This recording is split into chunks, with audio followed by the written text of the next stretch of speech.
उत्साह घटने मत दिया कीजिए। मतंग ऋषि के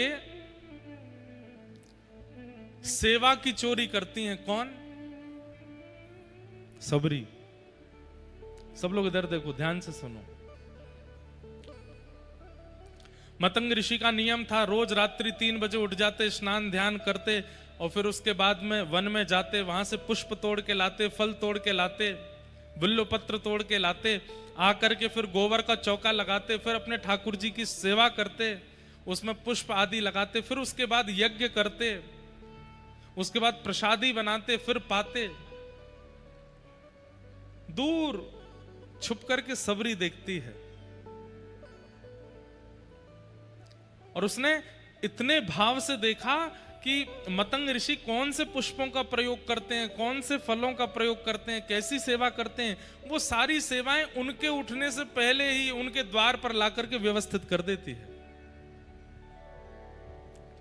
मतंग ऋषि जब अपने भवन से बाहर निकलते हैं तो देखते हैं वैसे ही पुष्प जैसे हमारी सेवा में आते हैं, वैसे ही फल, वैसे ही सब लकड़ियां, सब कुछ वो सब व्यवस्थित।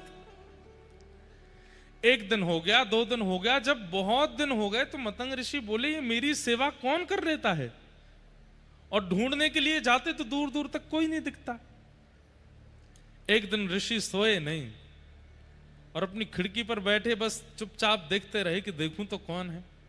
और तब देखा कि सबरी जब सामान लग करके बिल्कुल वहां व्यवस्थित रख देती है, और केवल ये पुष्प फल आदि लेकर के नहीं आती है, मतंग ऋषि के उठने से पहले गोबर का चौका लगा देती है, सब कुछ इतना व्यवस्थित कर देती है। ऋषि को क्रोध भी आता है कि मेरी सेवा की चोरी कौन कर रहा है, और दूसरा फिर उनको दया भी आती है कि कौन है जो इतने भाव से सेवा कर रहा है। बंधुओं, हम लोग संसारी जीव हैं। हम जैसा आज करते हैं ना, कल हमारे आज वाले क्रिया में थोड़ी कटौती होती है। जैसे आज मेहमान घर पर आए तो आज जैसा स्वागत होगा, कल अगर वो दोबारा आए तो कल वैसा नहीं होगा। कल थोड़ी उसमें थोड़ा खारापन आ जाएगा, परसों थोड़ा और खारापन आ जाएगा, उसके अगले दिन थोड़ा और खारापन आ जाएगा। और बार बार ही वो आते रहे तो फिर हम पूछेंगे भी नहीं, गेट पे भी नहीं जाएंगे। अब गेट खुला है, भीतर आ जाओ, चुपचाप अपने आप ही आ जाओ। जैसे नए नए जमाई बनते हैं, कोई जो लोग बने उन्हें पता होगा, हमें तो नहीं पता, पर जो नए नए जमाई बनते हैं, पहली बार ससुराल जाते हैं तो सास कितना स्वागत करती है। साली साहिबा बिल्कुल महाराज जीजा जी को ऐसे रखते पलकों पर। लेकिन जब जीजा जी 1, 2, 3, 4, 5 साल पुराने हो जाते हैं, फिर जीजा जी आके बाहर फोन कर रहे हैं, अरे कोई गेट तो खोल दो। क्यों? ये मानव का स्वभाव है कि उसका प्रेम प्रति क्षण घटता है, हर दिन घटता है। और कहीं ना कहीं हमारी यही व्यवस्था, यही अवस्था ठाकुर जी की सेवा में भी होती है। वहां पर भी हमारा जो उत्साह है प्रतिदिन घटता रहता है। लेकिन अगर यहां बैठा कोई व्यक्ति ऐसा है जिसकी सेवा भी नहीं घट रही है, जिसका उत्साह भी नहीं घट रहा है, ठाकुर जी के प्रति प्रेम भी नहीं घट रहा है, प्रतिदिन ऐसा लगता है कि नहीं आज और बढ़िया, और तो वो बस इस भाव को छुपा के रखे, नजर ना लगे आपको, क्योंकि ये भाव सबके चित्त में नहीं होते। नित्य नूतन, नित्य विशेष सेवा का भाव सबके चित्त में नहीं होता। मतंग ऋषि कहते हैं मेरी रोज सेवा कर जाती है और पहले दिन से और ज्यादा अधिक अच्छी करती है, ये अधिकारिणी है। और सबरी को एक दिन उन्होंने पकड़ लिया और पकड़ के बोले कि अच्छा तुम हमसे बिना पूछे सेवा करती हो। बहुत रोई, बोले कि मुझे क्षमा कर दें, अगर मैं आपके सन्मुख आ जाती तो मेरे कुल खानदान के बारे में जानकर के आप मुझे स्वीकार नहीं करते, इसलिए मैं छुप करके सेवा कर रही हूं, मैं आपको गुरु मानती हूं। मतंग ऋषि ने कहा नहीं, हम तुमको स्वीकार करते हैं। इसके कारण ऋषि को बहुत बड़े बड़े ऋषियों ने गलत भी माना, गलत भी कहा, लेकिन उन्होंने कहा कि भाई तुम केवल ये देख रहे हो कि स्त्री यहां आती है, पर मैं तो उसके भीतर एक भक्ति का प्रज्वलित दीप देखता हूं जो एक दिन ठाकुर जी को प्राप्त करेगा। और एक दिन ऋषि बोले कि अब मेरा जाने का समय आया है देवी, अब मैं तुम्हें कृपा करके आज्ञा देके जा रहा हूं, तुम्हारी सेवा से मैं प्रसन्न हुआ हूं, अब मेरे भाव से ठाकुर जी को प्रसन्न होना पड़ेगा और तुम्हें दर्शन देने पड़ेंगे। तुम बस चिंता मत करना, एक दिन राघव जी आएंगे। गुरुदेव आप चले जाएंगे, मुझे कोई एक सूत्र बता दीजिए जिस सूत्र के सहारे मैं हर दिन आपका स्मरण करके रह सकूं। मतंग ऋषि कहते हैं एक ही सूत्र है। बोले क्या? प्रतीक्षा। तुम्हारा भजन ही प्रतीक्षा है, जितना प्रतीक्षा करोगी उतना तुम्हारा भजन है।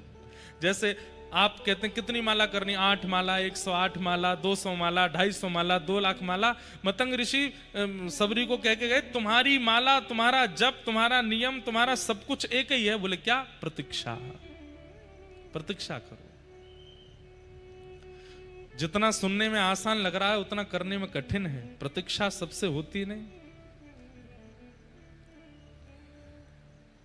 कितनी प्रतीक्षा की, वर्षों बीत गए, लेकिन हर दिन उस मार्ग को बुहारती हैं, उस मार्ग को सजाती हैं। रोज पकवान बनाती हैं सबरी अपने घर कि आज राम जी आएंगे। और जब शाम तक ठाकुर जी नहीं आते तो सारे पकवान और सब बांट आती हैं। सब लोग कहते हैं अरे सबरी तो रोज बनाती है, रोज इतना खर्चा करती है, रोज लोगों से मांग मांग करके लाती है और फिर बनाती है, राम जी नहीं आएंगे तेरे पास अभी? बोले नहीं, मेरे गुरुदेव कह के गए हैं। और देखो कितनी बड़ी बात, व्यक्ति प्रतीक्षा के बाद फल ना मिलने पर निराश होता है, लेकिन सबरी नाचती थी। क्यों? जब शाम को राम जी नहीं आते थे तो नाचती थी। क्यों? बोले मेरे गुरुदेव कह के गए जितनी प्रतीक्षा करोगे उतना भजन बढ़ेगा। मतलब मेरी आज की माला पूरी हुई, मेरी आज की माला पूर्ण हो गई, आज भी नहीं आए, रोती नहीं। वर्षों बाद जब राघव जी दंडक वन में पधारे, जितने ऋषि महात्मा रहते थे सबने अपने आश्रमों को सजाया और सब सबरी को व्यंग कसते थे कि तेरे यहां राम जी नहीं आएंगे, तूने एक ऋषि का आश्रम बर्बाद कर दिया, तूने ऐसा कर दिया, तूने ऐसा कर दिया, तू तो ऐसे कुल खानदान की है, तेरे यहां नहीं आएंगे।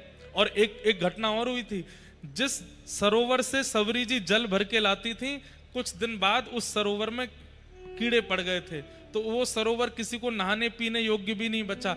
उस पर भी सब लोगों ने सबरी जी पर ही लांछन लगाया, तुम्हारे स्पर्श के कारण ऐसा हुआ है। लेकिन सबरी जी को केवल एक ही आशा थी कि मेरे गुरुदेव कह के गए कि राम जी आएंगे।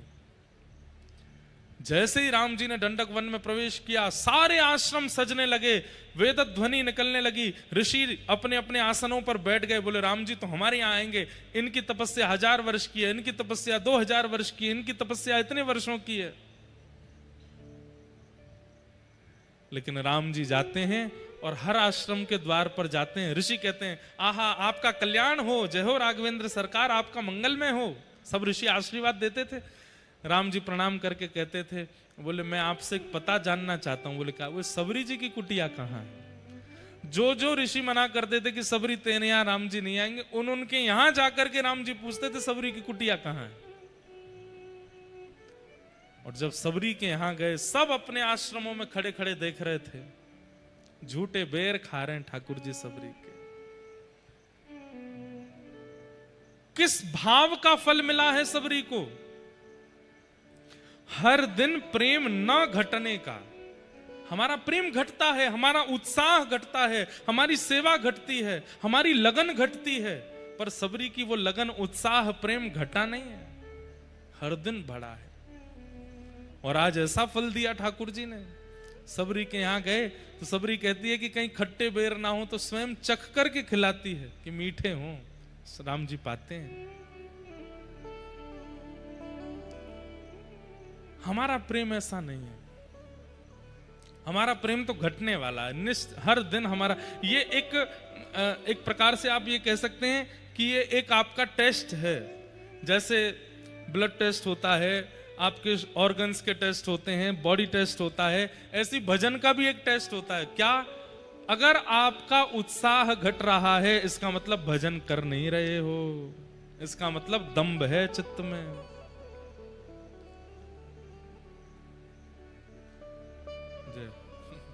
दिख नहीं रहे हैं।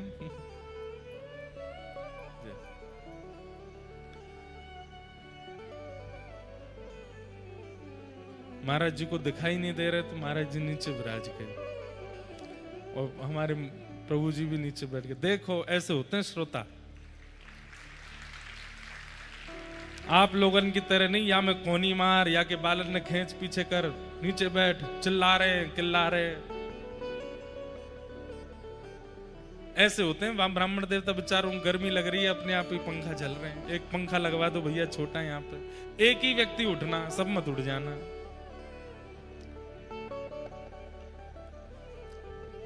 सह रहे हैं बेचारे, इनको मिलेंगे ठाकुर जी अवश्य। तो मैं क्या कह रहा था, हमारा प्रेम, हमारा उत्साह घटता है।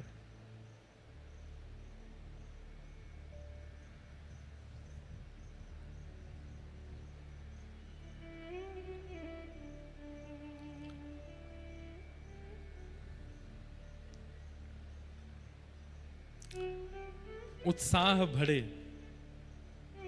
तो समझो कि भजन बन रहा है और भजन के साथ साथ चित्त के विकार नष्ट हो रहे हैं। अगर वो विकार अब भी चित्त में हैं तो उत्साह घटेगा, बढ़ेगा नहीं। ब्रजवासियों की यही स्थिति हुई है, जब से लाला को जन्म भयो है उत्साह बढ़ रहे हो है सबन को। आज ऐसे उत्सव मनाएंगे, आज तो अष्टमी है, लाला को जन्मोत्सव मनेगो, आज तो बुधवार है, लाला को जन्मोत्सव मनेगो। अरे मैया आज तो मंगलवार है, लाला को मैया के मंगलवार को काई को उत्सव होएगो। बोले मैया तेरे लाला ने आंख तो मंगलवार को खोली ना, वाको उत्सव मनेगो, हर मंगलवार को आंख खोलवे को उत्सव।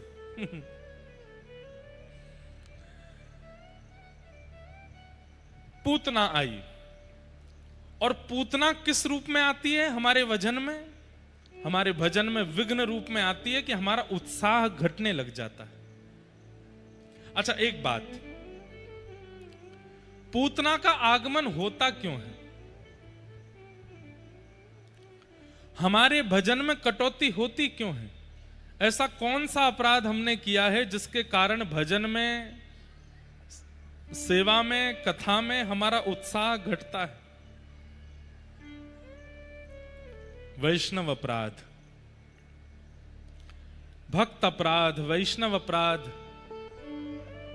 मान लीजिए कोई संत आपको मिले खरगोन में, और उन संत से जब आप मिले तब तो बहुत प्रेम से मिले, लेकिन 2-4 दिन बाद आपके मन में आया कि यार वो संत महात्मा हमको मिले थे, हमें लगता है वो इतने अच्छे हैं नहीं जितने अच्छे दिखा रहे थे। हो गया वैष्णव अपराध। हम ओमकारेश्वर गए थे, महादेव की पूजा कराने वाले पंडित जी, हमें लगता नहीं है वो ज्यादा ज्ञानी थे। हो गया वैष्णव अपराध। हम वृंदावन गए थे, बिहारी जी का दर्शन करके हमको लगा ये बिहारी जी तो ऐसे ही सब जगह इतनी ख्याति हो गई, बिहारी जी में इतना विशेष कुछ है नहीं। हो गया अपराध।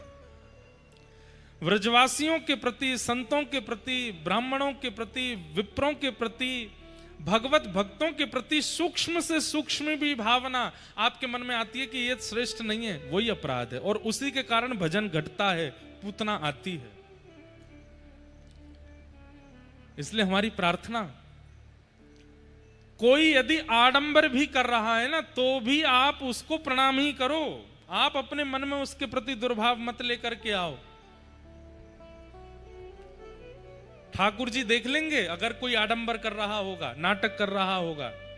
आपके पास अधिकार नहीं है उसकी स्थिति को आकलन करने का।